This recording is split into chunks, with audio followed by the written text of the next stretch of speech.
Holy Spirit, you're welcome. Would you come and move upon this place? E eu estive assim, parte da manhã, dando uma lida, e Deus foi me dando algumas coisas muito interessantes para o tempo que nós estamos vivendo, dentro desse contexto, profeta e remanescente. É muito interessante o que Deus falou no meu coração, amém? Mas, para hoje, Deus colocou esse texto, Deus colocou essa mensagem, e como Deus é o dono da igreja, o Senhor Jesus é aquele que manda na igreja, aquele que conhece cada um, é aquele que me conhece, que te conhece, que sabe de todas as nossas fragilidades e o tempo que nós estamos vivendo. O Senhor nos trouxe a direção desta palavra. 2 Coríntios capítulo 7 e o verso de número 5, está escrito assim a palavra do Senhor. Porque chegando nós à Macedônia, nenhum alívio tivemos. Pelo contrário, em tudo fomos atribulados, lutas por fora e temores por dentro. Amém? Isso é vida de crente, vida de pregador, vida de cantor, vida de missionário, vida de missionária, vida de quem realmente quer viver para o reino de Deus. Viver para Deus não é viver sem lutas. Viver para Deus é sobressair a todas as lutas que vêm. Crente que não sabe, irmão, viver na luta, não está pronto para o reino. Isso é uma realidade. Porque não se entra no reino sem carregar a cruz e sem passar pelas batalhas. Não se alcança a glória sem ter a coroa de espinho. E a gente precisa compreender isso, porque isso mexe com as nossas emoções. E lidar com as emoções é uma das coisas mais complicadas do ser humano. Porque muitas vezes a nossa mente ela está distante do nosso coração.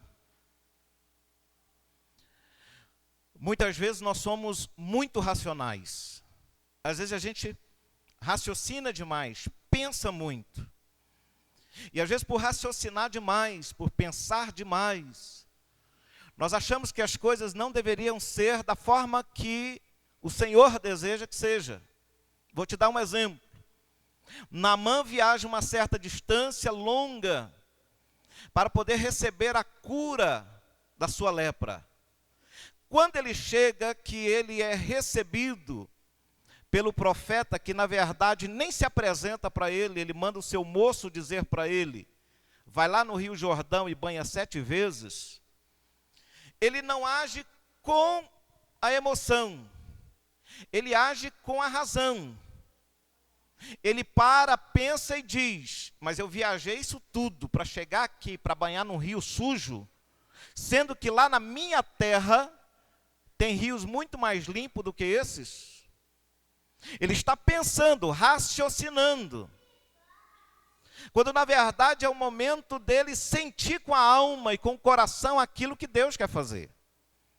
E muitas vezes, querido, nós pensamos demais. Por que tem que ser assim? Por que dessa maneira? Então a nossa razão muitas vezes sobressai as nossas emoções. Mas não raras as vezes também nós somos muito emocionais. Por qualquer coisa nós nos entristecemos, nós permitimos que as angústias, as aflições, nós permitimos que os medos sobressaiam na história da nossa vida. Por quê? Porque o nosso pensamento, a nossa mente está distante do nosso coração.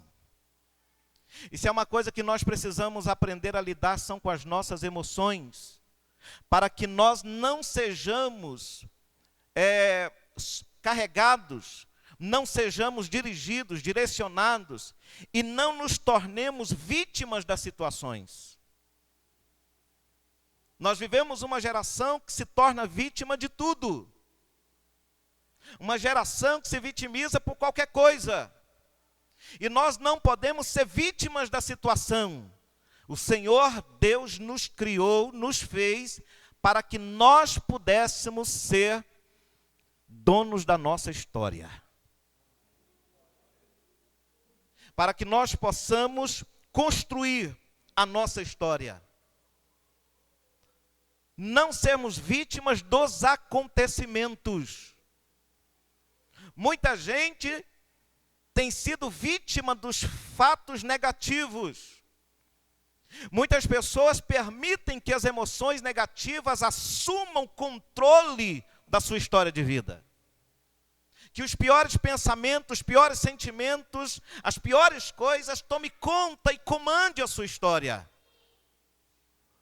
Deus nos fez, nos chamou, nos dotou de inteligência, de capacidade para que nós sejamos donos da nossa história.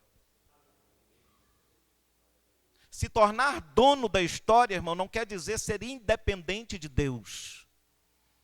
Quer dizer que você crê que existe um Deus que te criou, te formou com a capacidade de vencer. Deus nos fez assim. Deus não nos fez para sermos vítimas dos pensamentos negativos, das situações que acontecem, das adversidades que se levantam. E nós podemos olhar na história bíblica, em vários exemplos, queridos, onde homens puderam mudar o contexto que estavam vivendo, não permitindo que as situações em qualquer área das suas vidas pudessem controlar a sua história, mas eles tomaram o controle da situação para não se perder em meio à situação difícil. Para não permitir com que tudo aquilo que era contrário ao que eles estavam vivendo, ou as promessas que eles tinham da parte de Deus, pudesse impedir que eles se tornassem autor da sua própria história. E o que Deus te trouxe aqui esta noite foi para te dizer, você pode ser o autor da sua história.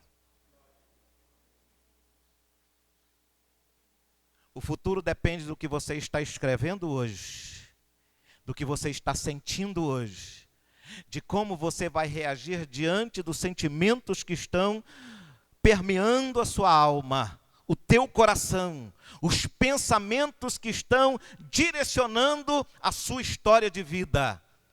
Louvado seja o nome do Senhor, porque esta noite Deus vai abrir a tua mente, o teu coração, e vai te dar inteligência espiritual, para que você possa ter o controle da sua história, e que todo sentimento negativo de frustrações, de derrotas, de desastres, sejam transformado em um impulso para uma mudança de história. Quem crê nisso pode adorar o nome do Senhor nosso Deus.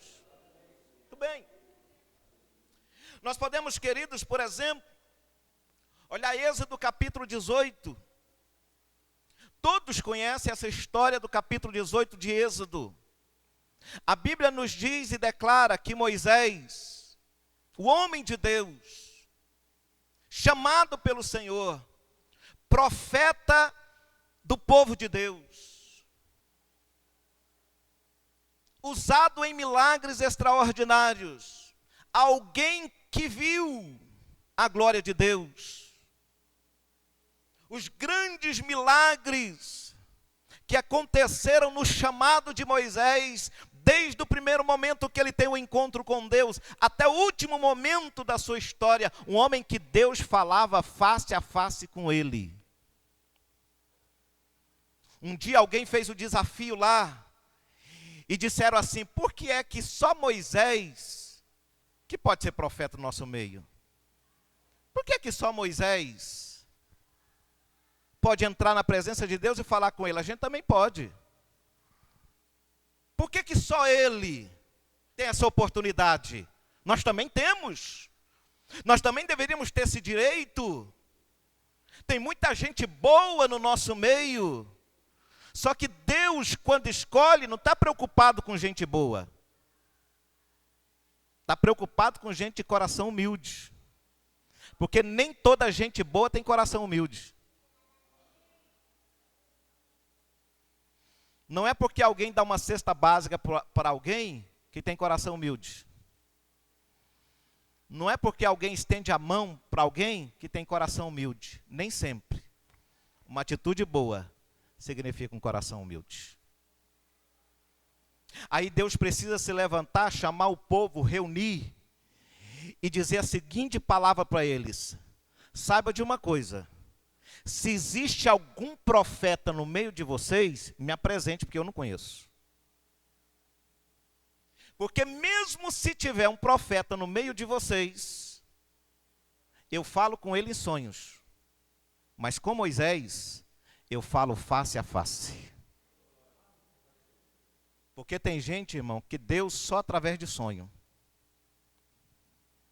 Mas tem homens e mulheres que Deus ainda fala face a face com ele. Quantos aqui querem falar face a face com Deus? Moisés é este homem.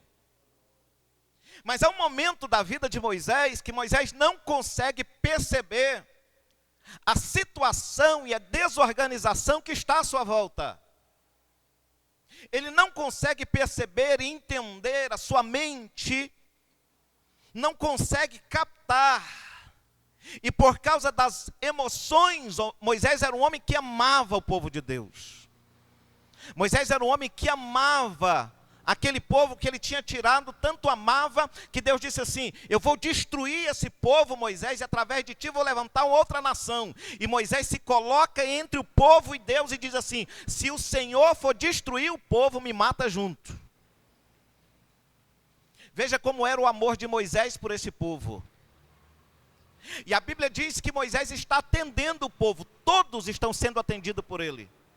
Moisés passava durante o dia todo ouvindo o problema da nação. E você imagina, querido, uma pessoa só, ouvindo todos os problemas de mais de 2 milhões de pessoas? Irmão, eu com 100 já estou quase morrendo, pedindo para Deus me aposentar logo. Você imagina Moisés no deserto com uma turma daquela. E o sogro de Moisés está observando isso. O sogro de Moisés está olhando e vendo a situação de Moisés, e olha e vê que nem ele, nem o povo está conseguindo suportar a forma como Moisés está agindo. Aí entra algo chamado inteligência emocional. Jetro chama Moisés e disse assim: Moisés, faz o seguinte, se você continuar do jeito que você está, você vai perecer. Você não vai suportar. Porque tem gente que acha que é super crente, que suporta tudo. Tem gente que acha que é super santo, que nunca vai esmorecer. Mas por mais intimidade que tenhamos com Deus, por mais que entremos na presença de Deus em oração, em consagração, em jejum, ainda somos carne. Não existe supercrente. A Bíblia diz que o Espírito de Deus se apossou de Sansão.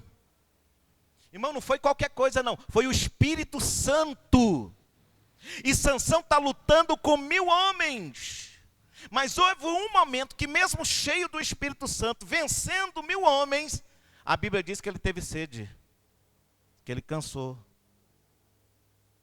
Porque você pode ser quanto for cheio do Espírito Santo, você continua sendo carne.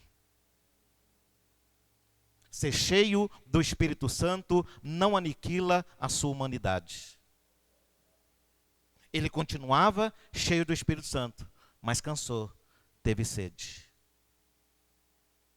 E isso, querido, a Bíblia nos diz que Jetro então chama Moisés e diz: Moisés, está tudo desorganizado, arruma isso. Separa homens no meio do povo. Vai separando pessoas para ir filtrando os problemas. E os problemas menores, eles vão resolvendo. Os problemas maiores, eles vêm para você. Mas vai filtrando a situação até chegar em você. E aqui eu aprendo, querido, que quando eu e você buscamos da parte de Deus inteligência emocional e espiritual, nós conseguimos transformar desorganização em organização. Nós conseguimos colocar no lugar as coisas que estão desorganizadas, pegar as coisas que estão fora do lugar e ter uma estratégia da parte de Deus para que tudo possa ser colocado no seu devido lugar. E talvez na sua vida exista alguma área que está desorganizada e Deus te trouxe aqui esta noite para te dizer: eu vou ministrar sobre o teu coração uma estratégia para que tudo seja colocado em ordem. Quantos creem nisso pode adorar o nome do Senhor? É transformar a desorganização em estratégia. Porque passa anos e anos e a nossa vida vai ficando desorganizada. A gente não tem mais tempo de orar, a gente não tem tempo para ler Bíblia, a gente não tem tempo para buscar Deus, a gente não tem tempo para nada. A gente não organiza, a gente acorda pela manhã e alguém diz: como é que vai ser seu dia hoje? Não sei, é o que vier. O que vier vai ser assim. E a gente não se organiza. Não organiza o tempo para sair, não organiza o tempo para chegar, não organiza o tempo para ler. Não organiza o tempo para diversão. Nós não organizamos o nosso tempo. E aí, querido, a gente começa a ter uma vida completamente turbulenta, porque a gente vai atropelando tudo que vem à frente. E por causa dessa desorganização da vida de muita gente, é que tem gente que está vivendo a mesma vidinha de 10 anos atrás, de 15 anos atrás, de 20 anos atrás, de 5 anos atrás. Porque ele está sempre empurrando o problema para amanhã, para depois. A vida continua desorganizada, a estratégia não é tomada, a busca diante de Deus não é feita. Deus tem uma estratégia para mudar a sua história. Irmão, batalhar é comigo, lutar é comigo, guerrear é comigo, mas existem estratégias que só vêm de Deus para as nossas vidas. Levante a tua mão em nome de Jesus, que eu quero ministrar sobre o teu coração uma estratégia da parte de Deus para colocar as coisas que estão fora do lugar e dar organização à tua história de vida em nome do Senhor Jesus. É preciso colocar as coisas em ordem. 1 Samuel capítulo 17. Vocês conhecem a história. Eu estou contando a história e tirando lições dela. O povo, os soldados de Israel, cheios de raiva, de ódio, estão sendo desafiados pelo adversário. Estão sendo desafiados pelo inimigo. Eles têm raiva e têm ódio. Mas quem é que tem coragem de lutar contra ele? Não acha ninguém. Não tem ninguém para combater o filisteu, o gigante. Ele está desafiando um povo. Irmão, como é duro quando o gigante desafia o povo de Deus. E a gente fica com raiva, a gente fica com ira, mas não tem ninguém com coragem para levantar e dizer: eu vou combater esse gigante. A gente vê todo mundo correndo. A gente vê todo mundo irado com tudo que está acontecendo. A gente vê todo mundo nervoso com tudo que está vivendo. Mas cadê alguém para levantar o dedo e dizer: deixa esse gigante comigo? Davi chega no lugar e ele tem o mesmo sentimento que os outros. Quando ele é desafiado, quando o povo de Deus é desafiado, Davi sente no seu coração. A ira, a raiva toma conta. Mas ele transforma a raiva, ele transforma a ira em poder. Essa é a diferença. Ele pega todo o ódio que tem nele, ele pega toda a raiva que está dentro dele, Ele catalisa tudo isso e transforma em poder no nome do Senhor. Porque ele vai dizer assim: esse gigante vem contra nós. Ele está desafiando o povo de Deus, mas eu vou lutar contra ele. Mas eu vou contra ele não é na minha ira, não é na minha raiva. Eu vou contra ele no nome do Senhor dos Exércitos. Quantos podem adorar a Deus aqui esta noite? Quem aqui no nome do Senhor vai se levantar com poder e autoridade? Porque os gigantes se levantam cada dia afrontando o povo de Deus. Mas está na hora de levantar alguém que diga: eu venho em nome do Senhor dos Exércitos. Louvado seja o nome do Senhor. É hora de transformar, querido, raiva, ódio em poder de Deus para vencer os gigantes da vida. Porque é dia após dia a ira, a raiva tomando conta. É dia após dia. Uma ira no teu coração. Uma raiva que vem controlando você. E a Bíblia diz assim: não se põe o sol sobre a vossa ira. Pega essa coisa que você está irado e transforma ela em poder diante do Senhor. E diga: Senhor, me ajuda a vencer o gigante. Eu só posso vencer esse gigante com a sua presença. Não adianta raiva, não adianta ódio, não adianta querer resolver a coisa no tapa, não adianta querer resolver no xingamento, não adianta dentro da tua casa querer resolver as coisas com os palavrões, com os xingamentos, com quem fala mais alto. O negócio se resolve transformando em poder de Deus. A gente não percebe, queridos. Você já viu que a gente não percebe quando dentro de casa a gente começa a discutir, não sabe por quê? Eu não sei se na sua casa não acontece. Na sua casa não deve acontecer isso não, só na minha. De vez em quando acontece. Eu estou conversando com a dona encrenca, aí de repente a gente começa a discutir. Por que a gente está discutindo? Aí a gente está discutindo por quê? Não sei. Você não sabe não? Também não estou sabendo não. O assunto começou de quê? Não, nem lembro que assunto que era. Mas a discussão começou. Por quê? Porque a gente não consegue muitas vezes perceber que o diabo pega uma palavra e leva errado. Que o diabo pega alguma coisa e joga no coração do outro para entender aquilo que não era. E aí fica aquela discussão de quem é que hoje a gente prefere ter razão do que ser feliz. Não é isso a nossa geração? É quem fala mais alto, é quem fala mais rápido, é quem tem a última palavra. E sempre quem tem a última palavra é o que está mais errado.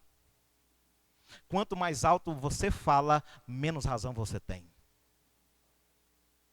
Quanto mais você grita, mais o seu burrinho emocional, ele se levanta e domina a situação. Deus quer que você tenha inteligência emocional e espiritual. Transformar a ira, transformar a raiva em poder do nome do Senhor.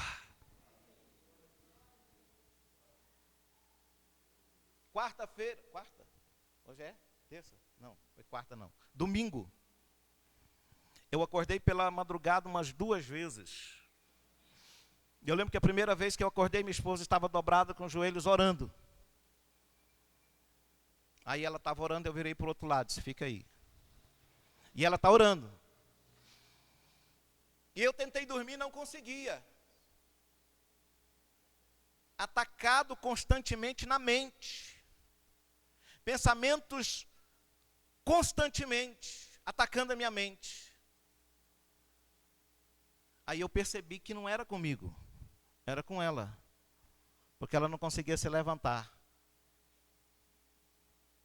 Aí eu virei para o canto onde ela estava orando, coloquei a mão sobre a cabeça dela e diz: o teu negócio não é com ela, teu negócio é comigo.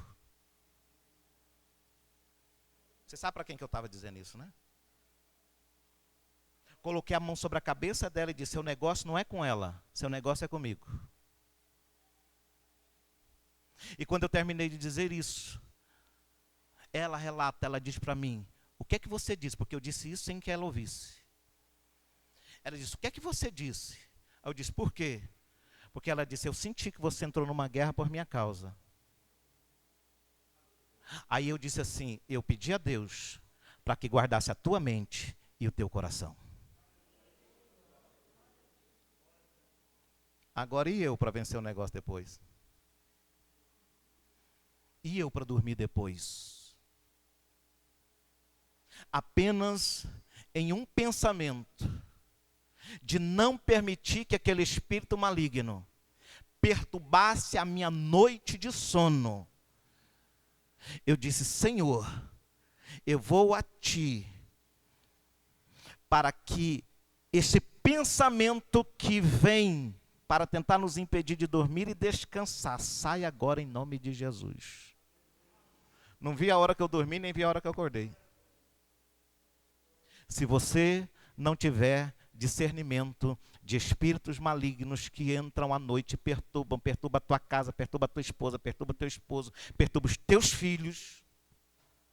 Você vai sentir ira, você vai sentir raiva a noite toda e não vai resolver o problema. É preciso transformar raiva, é preciso transformar ira em poder de Deus. Quantos creem nisso? Pode adorar o nome do Senhor. Ruth capítulo 1, verso 16, quem não conhece a história de Ruth? Quem não conhece a história desta mulher? A Bíblia diz que Elimeleque sai com a sua família da terra do pão e ele vai embora. A Bíblia diz que os homens morrem, só ficam as mulheres, elas estão desamparadas. E porque elas estão desamparadas, Noemi chega e diz para as noras, vocês podem ir embora, porque eu já estou de idade, não tenho mais como ter filhos, então vocês estão livres. Uma vai, mas a outra fica. Uma vai embora, e a outra fica com ela. Qual é o momento que você sabe quem são amigos e inimigos? São exatamente na hora do desamparo. É na hora que você fica desamparado, em que você não tem onde sustentar, você não conhece a quantidade, você conhece a qualidade. E é conhecendo a qualidade que você se sente o quê? Amparado com amor. Porque o amor independe daquilo que você tem. O amor independe daquilo que você pode dar. O amor não depende da circunstância material. O amor não depende do quanto eu posso oferecer, mas do quanto a pessoa significa para mim. Isso é amor. Porque quando o material entra, e eu só estou com alguém por causa daquilo que é material, é interesse. E a gente vive numa sociedade de interesses. O que você pode me dar em troca, para que eu possa fazer parte do seu ciclo de amizade? E quantas vezes, querido, nós não nos atentamos a isso, e quantas vezes nós queremos comprar o amor das pessoas. Nós queremos comprar a amizade das pessoas. Mas o verdadeiro amor é demonstrado na hora do desamparo. Ela está desamparada, e Ruth, não interessa o que você tem ou não tem para me oferecer. Aonde você for, eu vou. Aonde você dormir, eu vou dormir junto. O seu Deus será o meu Deus. Ah, meu irmão. A gente está precisando sair desse amor fingido que a gente tem vivido no nosso cristianismo. Onde é o externo que vale mais. Onde a gente usa os recursos materiais para atrair amizades. Quando tudo te desamparar, só vai restar o amor de alguém que te toma pela mão e diz: eu vou contigo até o fim. Quantos estão compreendendo a palavra do Senhor? A mudança, a inteligência emocional me leva a amar alguém independente do que ela tem. Em qualquer área. E isto traz um retorno que você jamais poderia imaginar. Porque Ruth foi abençoada pelo amor que ela dedicou.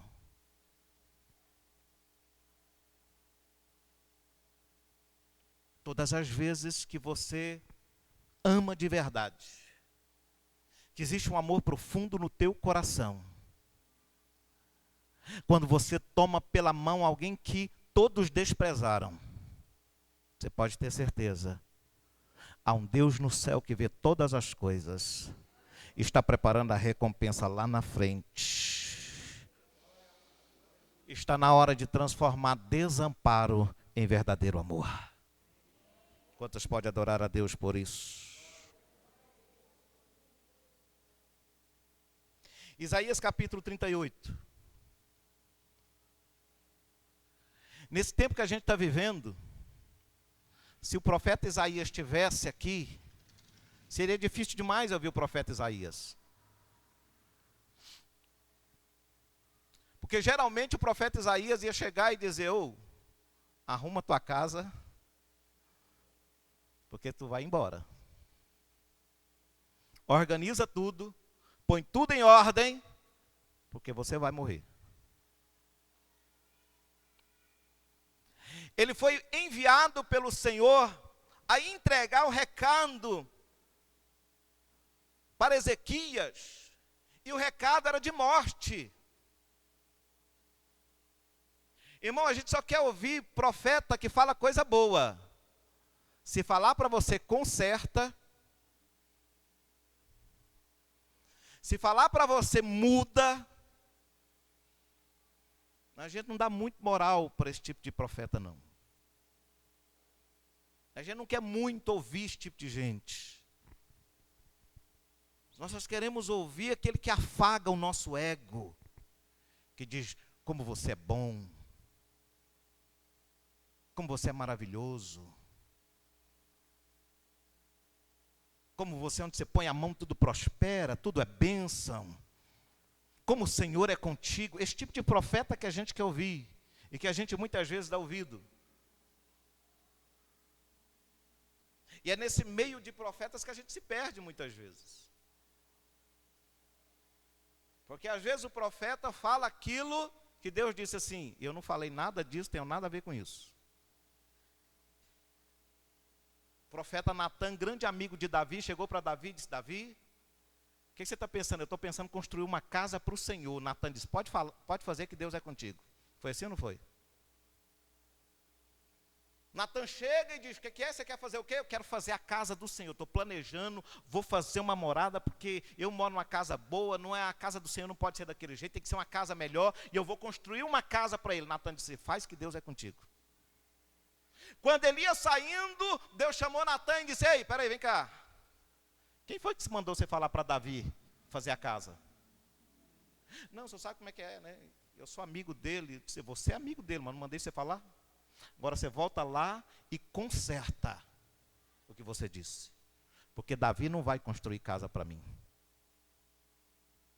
E agora, irmão? Se você recebe uma profecia que te alegra o coração, e depois vem uma que entristece aquilo que você estava planejando e projetando, qual é a sua reação? Nós, os crentes de hoje, não temos inteligência emocional para sabermos lidar com o sim e com o não de Deus.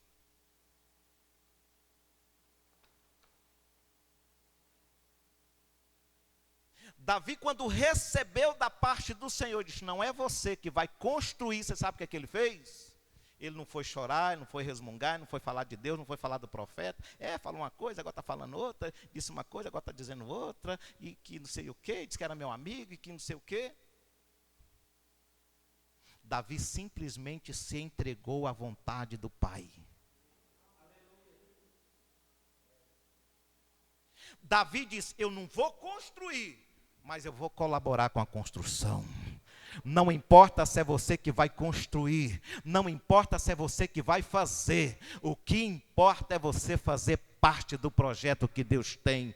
Quantos pode adorar o Senhor aqui esta noite? É preciso, querido, transformarmos desilusão em expectativa. Por que eu estou dizendo isso? Porque quando o profeta diz para Ezequias: arruma a tua casa que você vai morrer,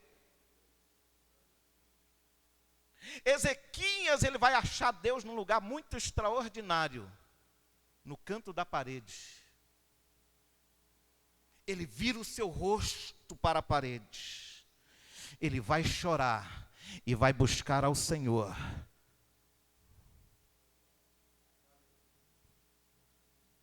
Ele transforma desilusão em expectativa. Porque quanta gente desiludida simplesmente larga tudo.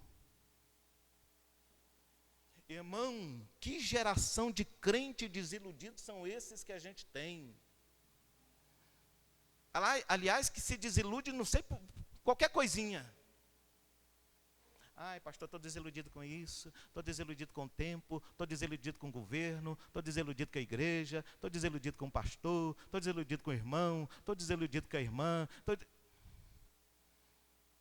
Dá uma olhada no espelho que você vai ver a maior desilusão de sua vida. É só olhar no espelho.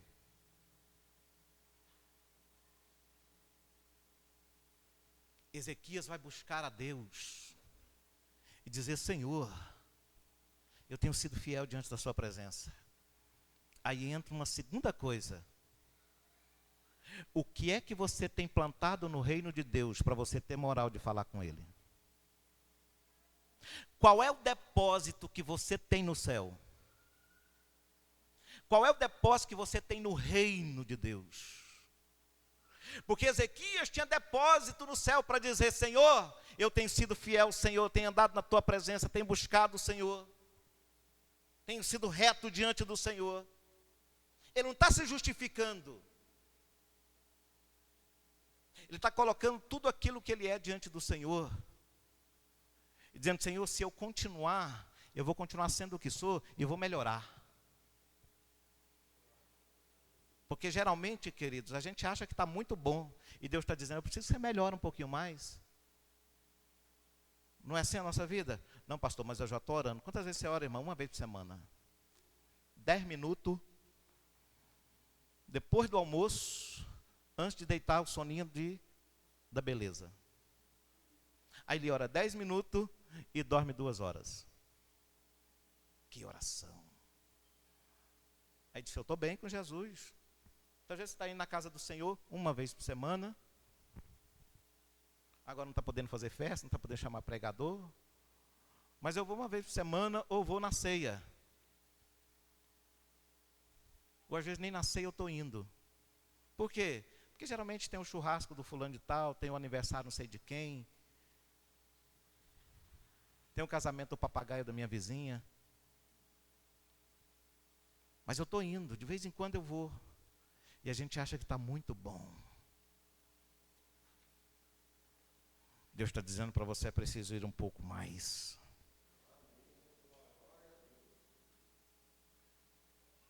Esse homem está transformando desilusão em expectativa.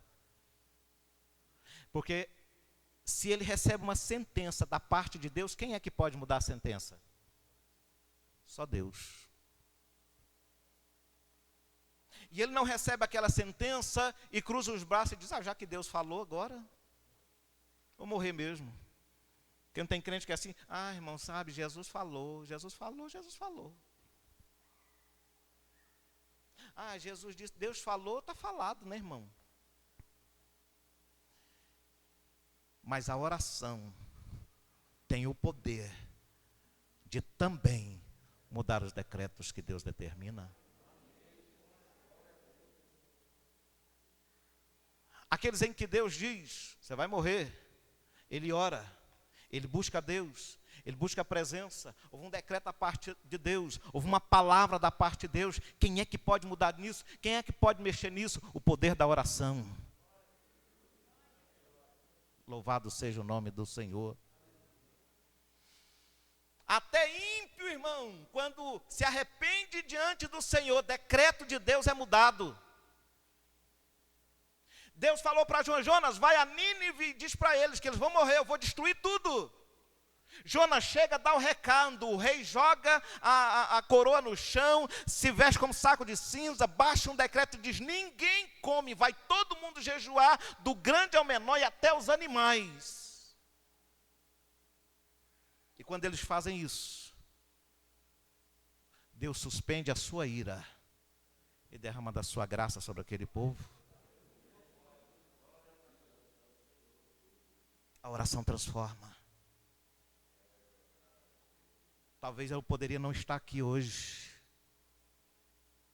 mas a oração de alguém me sustentou a chegar até aqui. Tem muita gente que está no nosso meio que poderia estar morto, mas a oração de alguém mudou a sentença e você está vivo para a glória do nome do Senhor. Transforme desilusão em expectativa. Quantos podem glorificar a Deus por isso? Deixa eu terminar. Atos capítulo 16. Atos capítulo 16 nos fala de quê? De dois crentes cheios do Espírito Santo. De dois homens que tinham experiências poderosas com Deus. Missionários do Senhor. Pregadores da palavra. Onde eles estavam? Presos. Irmãos, eu fico imaginando hoje, com os crentes que nós temos hoje, com o povo que é da live, do YouTube, né? Das redes sociais, vendo o pastor Paulo e o pastor Silas preso. Tá vendo? Falei que não era crente. Eu sabia esses dois aí que esse negócio de orar pelos outros, os outros ser curados. Não é? O Eduardo Costa não lançou um negócio aí desafiando os pastores e teve muito crente que aplaudiu? Isso é isso aí mesmo, cadê esses pastores que diz que ora, que não sei o quê? O ímpio, filho do diabo, um pinguço, um beberrão, que canta que as músicas que o irmão falou, mas que tem a atenção dos crentes. É isso mesmo, ele está falando certinho, cadê esses pastores? Manda ele vir cá que eu mostro para ele o que é o pastor. Eu aceito o desafio dele. Porque tem gente que acha que não tem mais profeta sobre a terra. Que não tem homem de Deus sobre a terra. E que as coisas acontecem quando Deus está com a sua mão estendida para agir e para fazer, Ele mostra para o seu povo. E nos dá uma visão muito além da situação atual. Não é o ímpio que diz e determina sobre a minha fé, é a palavra. No que eu creio e no que eu deixo de crer. No que eu entendo que eu preciso orar, no que eu preciso deixar de orar. Sabe por quê? Porque a gente tem direção da palavra. Mas Paulo e Silas estão presos. Estão presos por pregar o evangelho. Irmão, você sabe o que eu acho? O que eu vejo nesses dias? O povo de Deus, achando importante que as igrejas sejam fechadas e não estão percebendo a mão do diabo por trás de tudo isso. Não, pastor, é assim mesmo, a gente tem que fechar mesmo, tem que ficar fechado. Imagina esses crentes, depois do arrebatamento, ficando sobre essa terra. O que é que vão sofrer? Irmão, vai negar o nome de Jesus sem pensar 2 vezes. Essa turma vai negar o nome de Jesus. Meu medo é isso. Eu tenho orado para Deus sacudir gente. Porque se o arrebatamento da igreja acontecer hoje, no tempo que nós estamos vivendo, tem muita gente que vai ficar. E ficando, vai negar o nome de Jesus sem lutar. Porque do jeito que a gente está entregando as coisas, de mão beijada. Está se entregando. Paulo e Silas estão presos. Mas sabe o que eles estão fazendo? Eles estão amarrados. A dor está no corpo inteiro.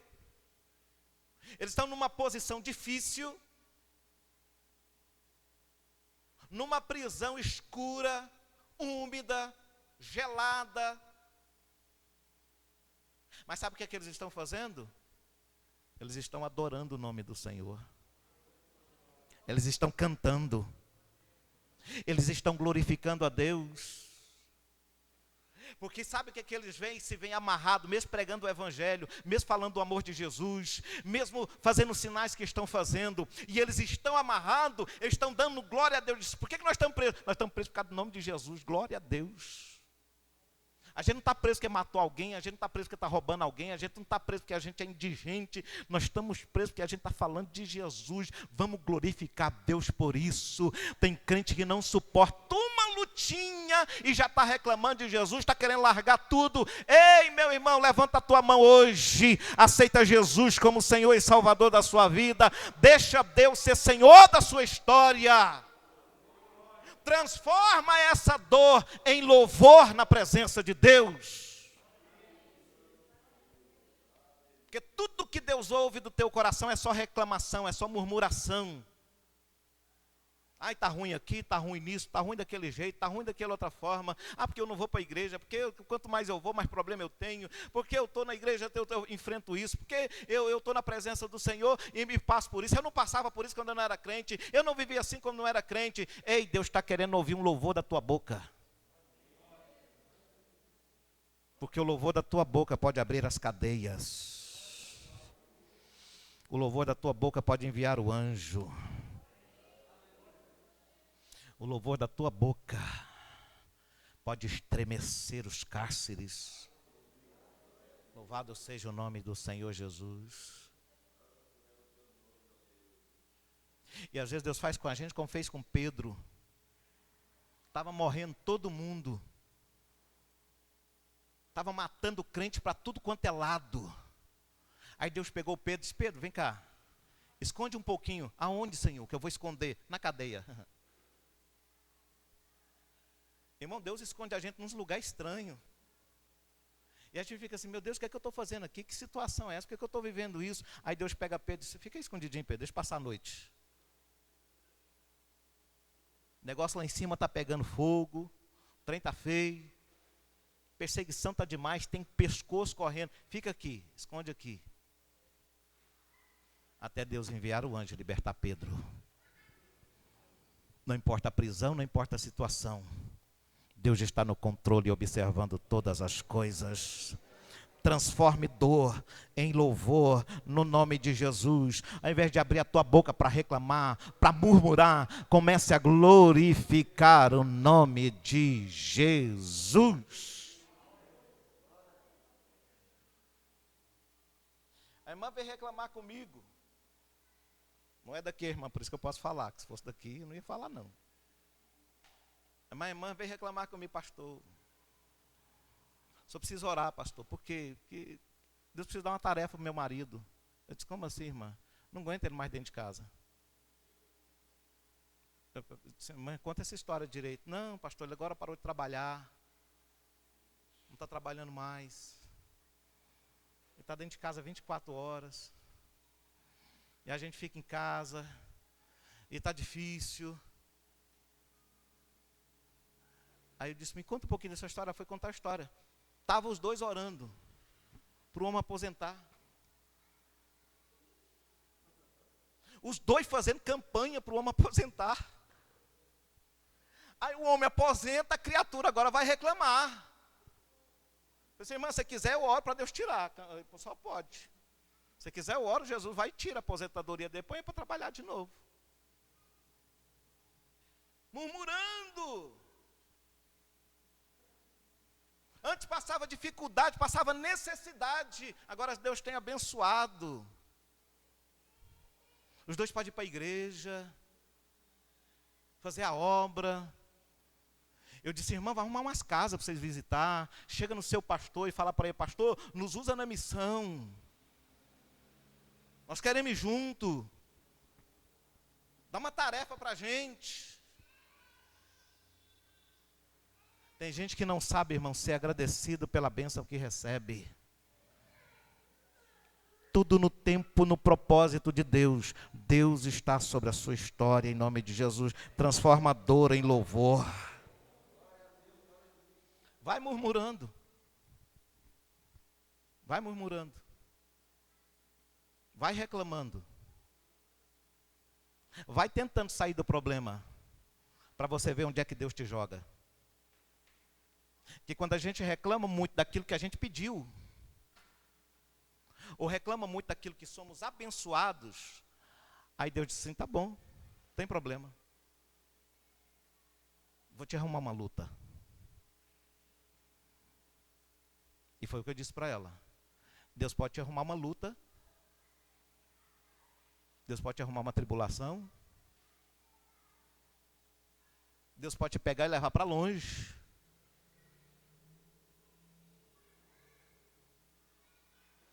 Ele pode acabar com o teu casamento. O que você escolhe? Viver aquilo que pediu a Deus, ou reclamar daquilo que Deus deu, e encarar uma situação mais difícil? Transformador em louvor. Para de murmurar. Porque tem porta que Deus abriu por causa da murmuração. Ih, Jesus, e chegou agora, hein? Não estava não. Deus abriu a porta por causa da tua murmuração. Você não sabe o que te aguarda.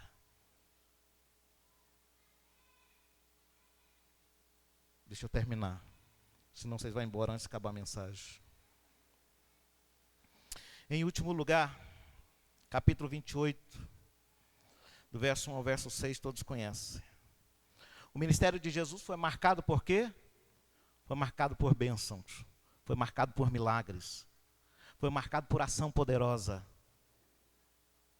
Foi marcado por ressuscitar mortos. Mas a Bíblia diz que Jesus se entrega à morte. Ninguém tira a vida dele. Ele disse, ninguém tira a minha vida. Ninguém arranca a minha vida. Eu dou a minha vida. Eu estou entregando a minha vida.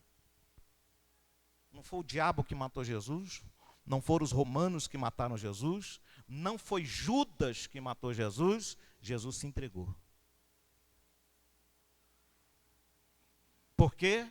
Porque aquele que se entregou à morte tem o poder de tomar a vida de volta.